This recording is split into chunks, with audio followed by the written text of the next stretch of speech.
विक्रमादित्य भोसले की।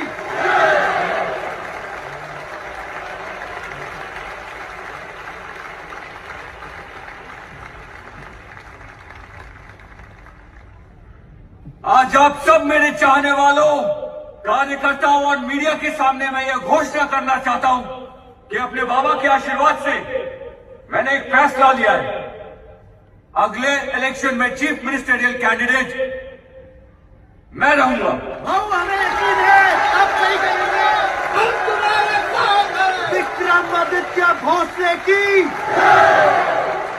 विक्रमादित्य भोसले की।